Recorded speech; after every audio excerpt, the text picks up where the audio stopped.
Hi there. Thank you so much for joining us today. My name is Marcia Butler. I'm the webinar director here at Advice Chaser. We want to thank you for joining us today. Before we introduce our guest and get started, I need to do a bit of legal housekeeping. Advice Chaser, the host of this webinar, is not a registered investment advisor. We cannot and do not give financial advice. Today's presentation is for educational purposes only and cannot be considered advice for any person's individual situation. Advice Chaser regularly hosts informative webinars, such as this one, featuring a variety of knowledgeable professionals, many of whom are licensed advisors. Any opinions, ideas, jokes, or principles expressed by presenters are their own, and however true, funny, or interesting, are not endorsed by Advice Chaser. Please do not act on the information you hear today without consulting a qualified financial professional. We are thrilled to bring you today's educational presentation. Attendees are muted, but we do encourage you to ask questions using the chat box. Let me go ahead and turn that feature on right now. All right, that is turned on. So the presenter will answer the queries during or after the webinar today as appropriate. And if you ask a question in the chat box, go ahead and leave your contact information as well. If we can't get to your question during the event, we'll make sure someone reaches out to you afterwards. We want this experience to be as educational as possible, so please don't hesitate to ask for a clarification or expansion of the material. I'd like to introduce you to our presenter today. J.R. Guerreri is a certified financial planning practitioner that utilizes a unique approach and methodology called financial life planning. Life planning connects the dots between our financial realities and the lives we long to live. This method is based on the premise that advisors should first discover a client's most essential goals in life before formulating a financial plan, so a client's finances fully support those goals. As a lifelong learner, musician, and athlete, JR holds a black belt in Brazilian Jiu-Jitsu, trains Muay Thai, and has been playing the guitar for over 30 years. He actively performs and writes music in his band. That's a little bit about JR, and I'm going to go ahead and turn the time over to you. Thank you for being here. All right. Today we're going to discuss life insurance. More information than you probably want to learn about today, but it's good to get that kind of perspective on how this stuff truly operates. An important financial product, yeah, there's good. So I want to get into the main details of how it works. So why do I need life insurance? The funny thing is, in my world, I never say the word need. Nobody needs anything. It's just really what you want.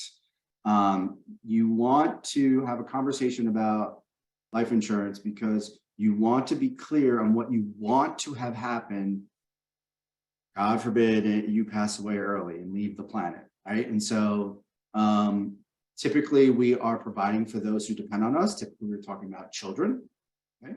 But there's others. We can use these dollars for charitable endeavors and philanthropic endeavors, which is a very powerful financial approach. That's what Leave a Legacy is all about there. Legacy could be like your career. It could be what your meaning and purpose is. And insurance helps facilitate that. Yes, it will cover your final expenses, pay off any debts. And there are lots of ways to do this. Insurance can be very complicated if you allow it to be. It can be very simple if you allow it to be. I'm going to get into both the simple and complicated aspects of it. So let's go to the next slide. So this is often the question that we get: how much do I need or how much do I want? Everybody is different. There is no magic number. $1 million of life insurance is not the perfect number. It's good, but it's not always perfect, right? So one of the things here is multiple of salary. So let's just get to the definition of what life insurance actually is in the eyes of the insurance company. The insurance company insures you based on your human economic value. What does that mean? Well, if you're making $100,000 a year and you're 40 years old and you're going to retire at 70, that's 30 years at $100,000. How much money are you worth? Right? I said 40 to 30, $3 million. Your economic value is $3 million. So therefore, they are going to say that you can get $3 million of life insurance. That's how it operates. So they think of it as an income replacing tool. So how much of that income replacement do you want? Do you want 10 years of it? It's a 10 times 100,000 is $1 million. Do you want 20 years of it? $2 million. Or do I want the whole thing? That's what you're deciding. So the multiple of salary rule makes a lot of sense, right? My salary is 100,000, multiply it by a certain number. That's what I want. And some people, they go into the world of, well, I just had a baby. The baby's going to need money and until they get out on their own, and people assume that their child's out on their own on 21. And anybody that has a child knows that that's not happening. So 20 years times $100,000, that's your $2 million. And everybody thinks, well, I'm good to go. Well, unfortunately, kids don't get on their own at 21, but it's a good argument though. So that's how they come to these conclusions and these numbers. Now, what I'm going to show you on the screen here is a different perspective. So if I'm going to share now, Marche. Yeah, you should be able to share without me stopping sharing. Okay. So, all right. Different perspective on the amount of money I should have. So this perspective is on the left-hand side, it says desired income for family. So if I'm making $100,000 a year, okay, then I want to give them $100,000 a year if I'm not here. Now, instead of looking at it of the concept of, well, if I have to give them $100,000 a year, I'm just going to give them $1 million of life insurance, right? So if I pass away, $1 million goes into the family checking account, and the family lives off the $1 million every year. Well, we know if we do this, what happens to the $1 million over time?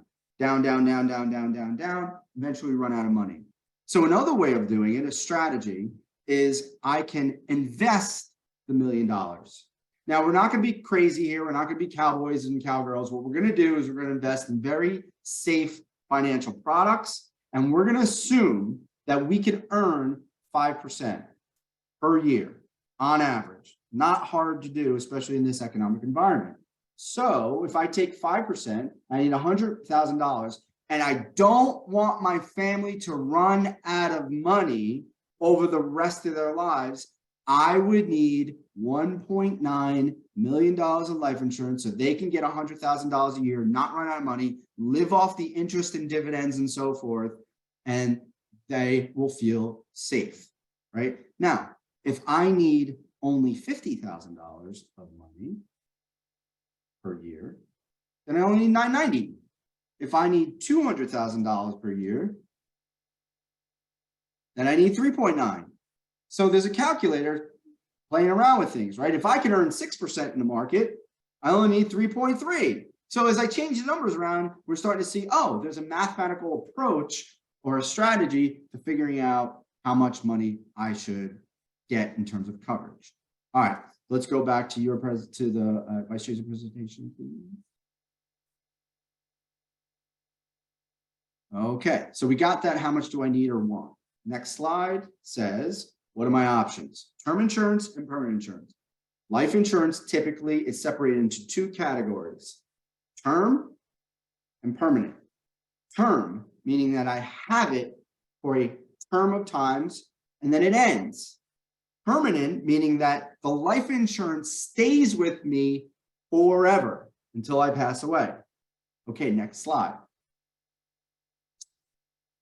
As I said, it lasts for a certain period of time. Typically, insurance companies will allow you to fix the amount of time to 10, 15, 20, 30 years, and kind of anything in between. So the premiums, the amount you pay for this insurance is fixed. That's the simplest way to do it. So somebody who wants $1 million of insurance who's 35 years old and they're fairly healthy, you would expect to pay something like $35 per month, every month for the next 20 years. Okay. If you pass away in that 20-year time frame, the death benefit is paid, the $1 million is given to the family. If you live past the 20-year time frame, you have no more insurance. It's over. It's gone. And so you have to be aware of that. Now you see the word doesn't carry any cash value. We're going to come to the word cash value in a moment. Not important at this juncture. Convert. Okay. This is an important topic. Term insurance ends at some point. We know that. And I said permanent insurance lasts your whole life. Okay. So term insurance often includes the ability to convert your short-term insurance into one that lasts your whole life. That is a good strategy if you feel that you're going to need life insurance forever. And if you have children, guess what? You're probably going to need life insurance forever. Why? Because they have children. So we're in this thing forever for those of us who have children. Okay. Go back to that slide one more time. We include a return of premium on the policy, less expensive. Yes. Okay. If you buy it early in life, like I said, age 35 or 40 or 45, the cost for a healthy person, don't quote me on this, okay? But for a 20-year term insurance, could be as little as 35, 40, 50 bucks a month. 10 years. So by the way, one thing I forgot to tell you, the fixed period, 10, 15, 20, or 30, the longer it's fixed for and the longer you have it, the more expensive it is out of your pocket. The shorter period of time, the less expensive it is. So yeah, it could be as little as 20, 40, 50 bucks a month. That's how for $1 million of coverage. And then you can multiply it, double it, right? So if you want $2 million of coverage and I said 50 bucks, now it's $100 a month for the rest of your life. That kind of thing. Okay, you go to the next slide now. One of the things about term insurance I want you to understand, the probability that you are going to live past the term is about 90-something%. 90% of the people are going to live past the term of the short-term insurance. You got to understand that. So you end up with 93% of the people in society end up with no life insurance after a certain period of time. So then you have to consider the concept of permanent life insurance if insurance still becomes a want or a need in your life. Okay, so as it says, it lasts forever. You typically will pay the same amount of money every month for the rest of your life. You can change it though. It has something called a cash value. Okay. Cash value is a term they use in insurance to reflect a dollar amount that you, as the person who is alive paying for this thing, gets to utilize for yourself while you're alive. I like that feature. The ability to utilize the money you sent to the insurance company while you're alive is a good strategic feature of permanent insurance. Now, this is an important statement here. The death benefits are different in term insurance versus permanent. In my example, you paid 50 bucks a month to get 20 years of life insurance of $1 million. It ain't the same with permanent insurance. You would pay more like 500 bucks a month to get the same coverage. That's a bigger number. A lot of people say permanent insurance is more expensive. That's not a correct statement. The reason why it's not a correct statement is because you have something called cash value, but it does require more money outlay out of your pocket every month to get a higher death benefit. Okay, and now permanent insurance is, here we go. This is perfect. We just moved into the cash value. Thank you. You're good at this. Okay, so the cash value is a savings or investment component built into the insurance product. It's a wealth building tool, the cash value, right? So what are other common wealth building tools we have in our society? Well, we have bonds, we have stocks, we have real estate, we have high yield savings accounts. cash value is just another one of those tools. You want to say something, Marcia? Oh, I was just gonna say, there's other things like ownership in businesses and other Yes. things like that. Yeah, I mean, there's lots of different ways to save your money for the future. Beautiful. Invest. Invest, yeah. So I call it a wealth building tool. Tax deferred, as you put money into it, the money will grow. Typically, if you put money into an insurance product, it will grow beyond how much you put in. So you have growth. Okay. You can take those dollars out and use them in your life. It will have an effect on your death benefit when you die if you take money out. Okay, so that's an important feature. Okay, next slide. Did we want to go into that grid where you were going to show the cash value? I think. Yeah, I'm going to do it with the whole life one because it is a right. whole life product, so they can just kind of like understand. Okay, just making sure. You got it. It's Here we go. Anyway. That's the next one anyway. There we go. Okay. Okay. So permanent insurance has 3 categories. 3. First one's called whole life, what you see on the screen. The second one's called universal life. And the third one's called variable life. Okay. Whole life is the, let's go from the least risky to most risky concept. So in terms of like how the cash grows is a good example and how the death benefit is affected. Okay, so it's a simple form of permanent coverage. Level premiums, you pay the same amount of money. And they do pay something called dividends. Okay, dividends, real quick. So dividends, most people hear in the world of stocks. Dividends in the stock market world, if I own Apple, Apple pays the owner of the company, which are called the stockholders, a dividend every year, which is typically from the profitability of the organization, right? And that money gets received to all the people who own the thing. It's very similar in the world of insurance. A dividend is a return of profit to the owners of this insurance company, which I'm going to explain in a second. Okay, so this is where I go into my slides. Okay, so should I do the grid first or do the explanation? Let's do the grid first because that explains cash value a little better. Yeah. Okay.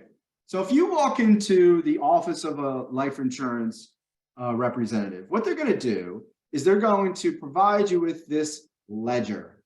It's also known as an illustration, which illustrates the future of this financial product. So assuming that you're 35 years old today, 1 year later, you're 36. 2 years later, you're 37. And we go all the way into the future, and you can see us living to 121 years old. Fantastic. Okay. The one common one you pay attention to is the word dividend. This is how much money you receive in the form of profit. Okay. Now you can see the dividend grows every year.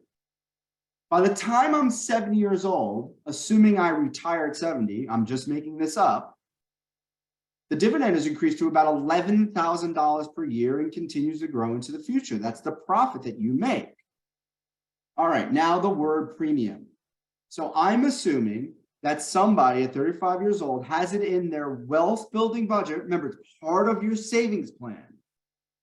So a person making 100 grand a year should have no problem contributing $350 a month into something like this. They should also put $350 a month into their Roth IRA. They should also put $350 a month into their bank account and build that up, right? They should also put $350 into a 401k plan, right? So it's part of the savings plan, right? So of your savings plan, this is how much you put in per year. And then in the future, you are going to not put in any more money. That's why there's a zero there. The next column shows how much you sent to the institution, the insurance company. This is your cumulative outlay. So I have cumulatively put in $147,000 by the day I retired. The cash value is the next column. In this example, a person has $369,000 of money that they are able to remove out of the policy to spend on whatever they want by this point in time in the future. These dollars are fixed. Once the $369,000 has been put into the policy, it cannot go down. Contractually obligated to be there for you no matter what, at least with the whole life policy. So if the stock market loses 50% of its value, this is unchanged. If the real estate market loses 50% of value, unchanged. That's an important feature. You can take the money out of the cash value. You can use it as a form of retirement income. You can use it for whatever you want. There are no rules. If you take the money out, we have to deal with taxes, but you can also do something called borrow. Now, if you borrow the money out, which you are allowed to do, you don't pay any taxes on the money. That's an interesting feature of insurance. And then the most important number all the way on the right is the death benefit.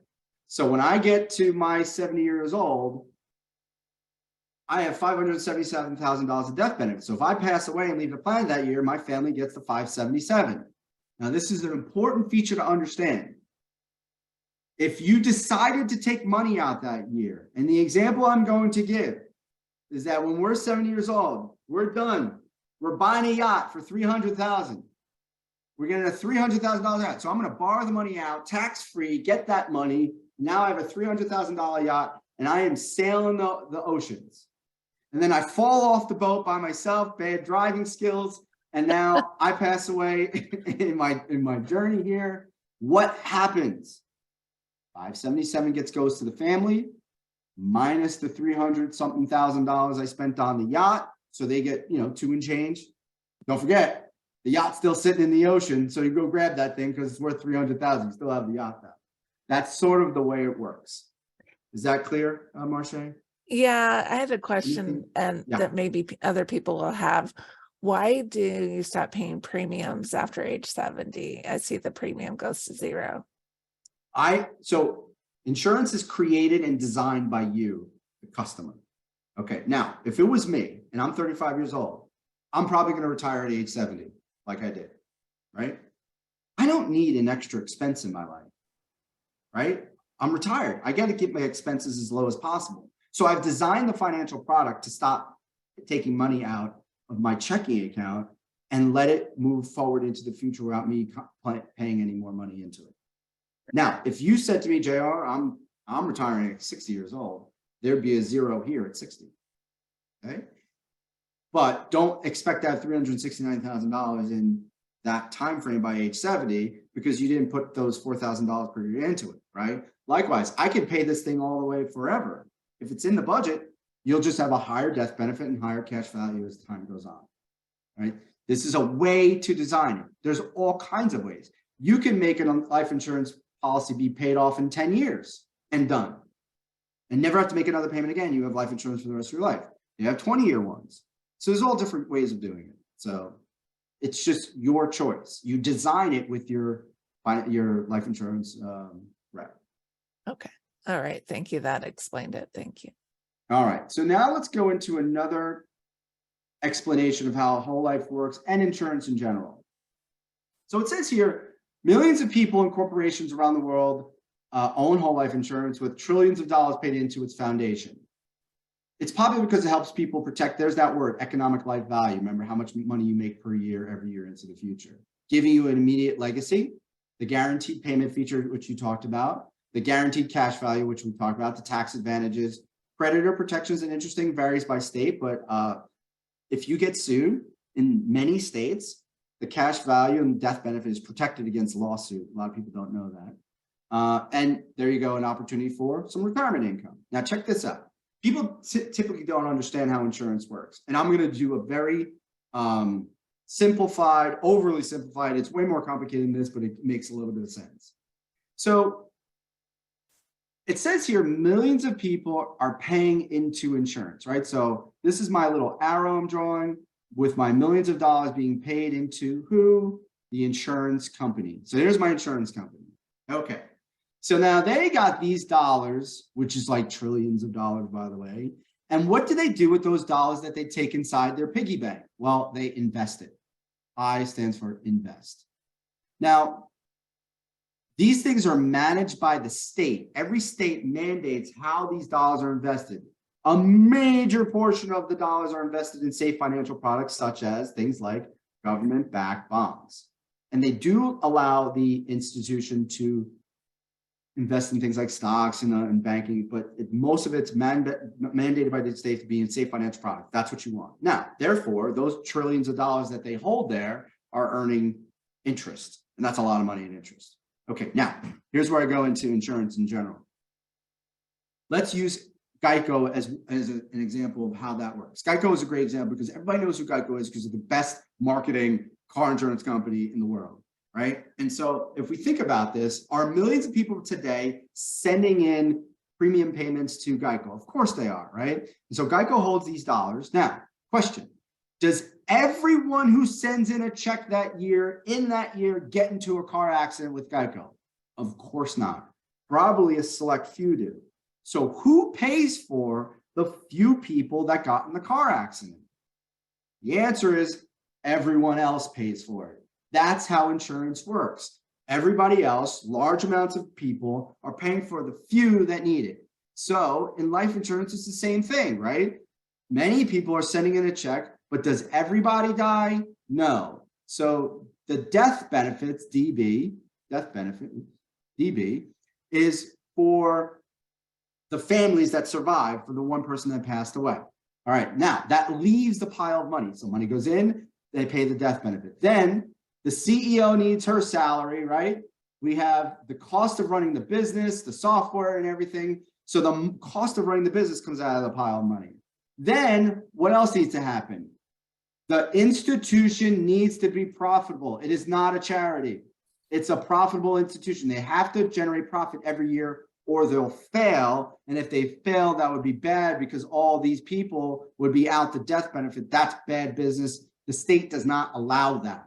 Okay, so they have to have a small profit. And then finally, what comes out of it is something called the dividend. There's that word dividend again.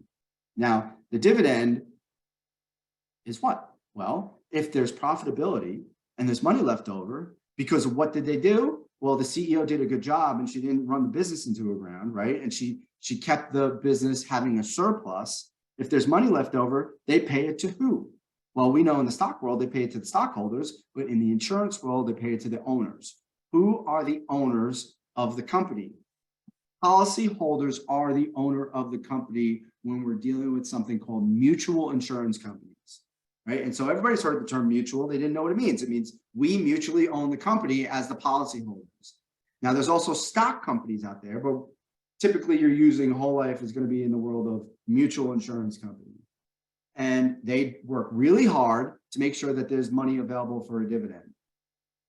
It's very competitive. Okay. Because remember, if they weren't competitive, you would just go to a different insurance company who's paying higher dividends. It makes a lot of sense. Okay. Now, this visual is one big giant math problem. It's a formula. How much money needs to go into the pile of money? How much money do they need to invest? How much are they going to pay out? And they have good data. They know how many people die every year.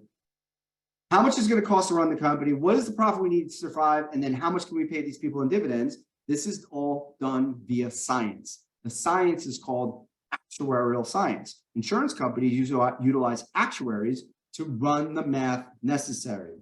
Interestingly enough, many mutual insurance companies have started in the 1850s. Yeah, not long ago. They have been running this system year over year over year and been through it all. Civil War, World War I, World War II, the Great Depression of 1929, right? The wars in like Vietnam, 2007, 2009, Great Recession, tech bubble, COVID, right? They survive all of this year after year and pay dividends every year. The science is pretty damn good. Okay, back to the slideshow. All right, just a second here. All right. So are we done with whole life? And Done with whole life. Yep. Let's move on to universal life. So the next two are Universal life, and then one after that is variable insurance, is another financial product provided by the same life insurance companies, but they offer more flexibility and opportunities for other things. So yes, we would also call this like an adjustable life insurance. They can be modified way more depending on how much money you put in. It's almost like you decide how much you want to put in at any given time, where like the whole life tends to be more of like a fixed associated product. You're kind of doing the same thing over and over again. Whereas universal life, you're trying to say, hey, I want to be a little bit more flexible with my approach. I'm going to decide how much money I put in at any given time. There is a cash value, and it's usually what we call a crediting system. They're going to credit interest to your account based on some other ancillary tool. For instance, they may mark your crediting to something like the S&P 500, the stock market. Now, they don't invest in the S&P 500 per se with your dollars. They credit you based on the performance of the S&P 500. And they also give you crediting even if the stock market goes down. Or a better way of saying it is a floor. I mean, if the stock market loses money, you don't actually lose anything, which gives you sort of an added protection layer versus the ebbs and flows of the stock market. You can use the cash value to pay premiums, and any cash values you use will have a direct effect on your death benefit. It can be up and down if you take the money out. Yes, it could be a level death benefit, or you can include the accumulated cash value, and the death benefit could go up over time based on how universal life performs over time. Next slide. Variable life insurance is the same kind of concept, except you are going straight into the markets with this. You're in the stock markets and bond markets, and you will have the highest opportunity for growth, but you also have the highest opportunity for risk, meaning that your cash value can deplete at times. Right now, there's ways of protecting the cash value inside of these insurance policies with different what we call terms and riders. But yeah, so with variable insurance and universal insurance, you have to be considerate of how the cash value is moving. You have to monitor it. You have to pay attention to it. Now, you typically aren't the one doing it. It's your advisor helping you along the way with it. But they have qualities about them that make you have to sometimes put in more money, even though you don't want to. Or so those things can happen depending upon what the outside, we call it like the outside indice is doing associated with it. Okay, next slide. Another life insurance we see on commercials a lot on television is final expense insurance. These are very like small insurance policies. They give you a guaranteed death benefit. The premiums are very fixed. And they're usually like a $10, $20, $30, $50,000 premium, death benefit to pay for your funeral costs and burial costs. Doesn't typically require a medical exam. They're usually for older people. That's where they kind of direct these things. You'll see these commercials on TV a lot. Okay, last one. And that's it. So that's the, I took a lot of complicated things and tried to smash it in a short period of time. Me and Marche were talking about, let's not go too long because people will start to lose interest. But I'm happy to take questions. This stuff is complicated. But at the end of the day, as long as if you do your homework, do your research, talk to a lot of professionals, you'll get the right information on how to make these decisions. All right, I have a couple questions here, and then I will tell our audience as we're going through these questions. If you have a question that you forgot to ask, go ahead and put that in the chat and I'll try to ask it. First question is, can you talk about LIRPs, life insurance, retirement plans? It looks like it's a type of permanent insurance. So you have any comment about that? Life insurance retirement plans. I never heard of that term before. Tax and retirement savings, life insurance. Overfunded policies. Okay, yeah. So that's what I showed you in the example. Overfunded. Okay, so overfunded. How do I make this so simple? Insurance allows you. Insurance has a cost. It's not free, right? There's a cost associated with allowing you the ability to pay money to protect your family. And so there's a cost associated, and everybody individually has a cost. So what happens is you can do something called overfund. So you can put in more money than the actual cost of the insurance. Like you can, let's just say the cost per month was, I don't know, $300 a month. You're allowed to put in $600 a month, almost double. And what happens is when you put an extra amount of money above what the cost of insurance is, you start to get something called like an exponential growth of the cash value. And then you can use those dollars as a form of retirement income. Like you start literally pulling out the money strategically every year as you retire. That's what an overfunded policy. You'll have more cash value in the policy than if you do a traditional permanent insurance policy. That's the key. Is you're overfunding it. You're speeding up the amount of money you have in cash value, and that's a great way of using it for retirement income. And I mean, it gets way more complicated than that, but like for a large audience like this, just to answer that question, that's kind of what it is. Yeah. Something that I did with a little bit of research when this question came in, it shouldn't replace your retirement plan. It would be no. Never. Yeah. We always do supplement to something, right? You'll see in the world of life insurance that there's a tool for long-term care insurance. So life insurance companies are utilizing life insurance policies for long-term care, right? It's not a replacement. It's a supplement too, right? There's actual true long-term care insurance, right? So it's like, that's the thinking. Like it's a supplement to retirement income. You still want to have other ancillary products in your life in retirement. All right. Well, that might have covered one of the other questions that came in here. Can you talk about long-term disability? So you can talk about disability insurance. Well, I think the person he or she just said not long-term disability, meant long-term care. Oh, sorry about that. You see that? Yep, I just did. All right. So the question came in, what is a rider, and can you give an example of one? Okay, a rider is an attachment to the contract. That's all a rider is in the form of traditional thinking. So a rider is something that you can add to the insurance policy that gives you something that an added benefit, usually at some sort of cost, right? So if I was going to pay $100 a month for something, and instead I'm going to pay $110 a month for something, I've now added a cost, and typically I get a benefit. A great example of a rider to an insurance policy is disability coverage. Okay, well, what does that mean? If you get sick or disabled for extended period of time, like long-term disability, right, where you're under the care of a doctor and they say that you can't work, what will happen is you tell the insurance company, and for a rider will say that if you're under the care of a doctor for disability, you do not have to make a payment to your insurance. The insurance company makes the payment for you.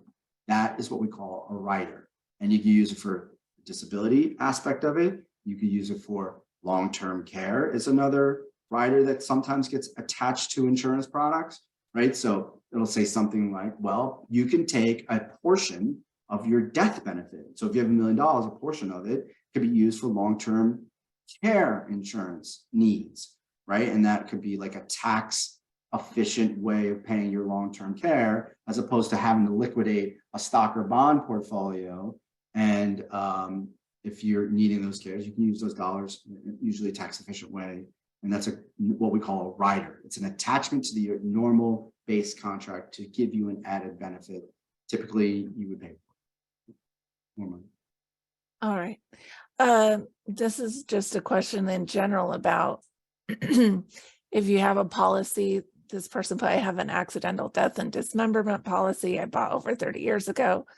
Do these have cash value? Can you talk about like how you would know? I mean, you're shaking your head here. Yeah, no cash value. I mean, accidental dismemberment, kind of the problem with those policies is typically that you get them through work. They're fairly inexpensive. They come out of your paycheck. I've rarely seen one outside, maybe like an Affleck Wolf or something like that outside of work. But like you're pigeonholing yourself into a unique situation that I don't know if necessarily is going to happen, right? Like it's not a death benefit, right? It's an accidental death, right? So how do they define the terms of accidental death or dismemberment, right? Like you have to be, it's like, it's not just a regular death.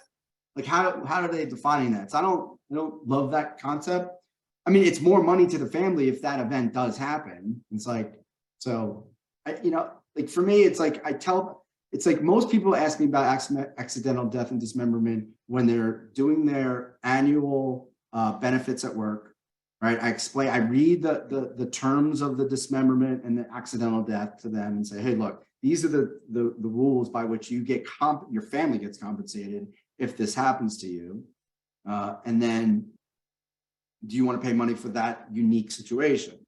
If you say, yeah, great, pay for it. If you say, no, I have alternate life insurance over here. If I die, no matter what, it doesn't matter what the cause is, then, I tend to lean towards that. But I mean, everybody's different. I've had clients buy it. I've had clients not buy it. All right, here's another question. What percentage of your income makes sense to spend on insurance? Everybody's different. For insurance or for permanent insurance. So for term insurance, okay, it's a cost. It's not part of your wealth building. So I tend to say as like a financial, now I'm doing the financial planner like hat right now, right? And I say if you're young and you're just starting out, 30s, 40s, even 50s, 15% of your gross annual income should be set aside for wealth building, right? The rest of the money that you have is your costs, right? Your costs, your rent, your mortgage, your food, your car. These are costs. They don't generate real wealth for you. They're just part of your costs. Like your health insurance is a cost, right? So your term insurance is a cost. You don't get anything for it if you don't pass away. It's not a waste, but it's just money going out the door. But you need it, right? So term insurance is a cost. Whole life insurance or permanent insurance, is not entirely a cost, right? Because there's an element of growth that built inside the account. So you can use it as a form of, like, remember we said supplemental retirement income. So how much should be dedicated to it? Everybody's different. Everybody's different. I mean, I wouldn't do 100% of your money into a whole 100% of the 15% I'm talking about, right? We're talking about of the 15%, how much goes? You can do, 20% of it, 30% of it. Is it decent numbers to get you involved, right? I do want a lot of money going in the stock market. We got to make sure you have plenty of money in a bank account. Like there's so many other factors that go into it. How does permanent insurance play a role? You could play the game of, JR, I don't want permanent insurance part of my 15%, but I'll do, beyond my 15%, I'll put, if I have money left over, I'll put into a permanent insurance plan. You could do that too. So there's no real hard, fast rules. It's up to you. Every financial product has its pros and cons. They all do. Not any one of them is perfect. And so you have to assess, like, all right, how much do I want to contribute? There's great attributes to an insurance policy, right? They tend not to lose money in a down stock market, right? So we like that. There's that tax advantages that we have. So there's a lot of, there's value there. So yeah, that's kind of like, is that? Yeah, that's exactly, basis? I think where we want to go is kind of bringing it back to the part of the overall financial plan and part of that. Well, thank you so much for those answers. And it's about time we wrap up. We don't have any more time for questions today. I want to thank our speaker and for the organizations that have made this webinar possible today. To our attendees, look for an email soon with a link to the replay of this event, and you're welcome to share that replay with friends and family. Here at Advice Chaser, we're all about helping you find a financial advisor who's a great fit for your life and your financial questions. Our matching service is free to you, and every one of our advisor partners has committed to offer a free initial consultation to anyone we introduce them to. Find out more by going to advicechaser.com and clicking on the link to find an advisor. Well, once again from Advice Chaser, thank you so much for coming, and we'll see you at another webinar soon. Goodbye, everyone.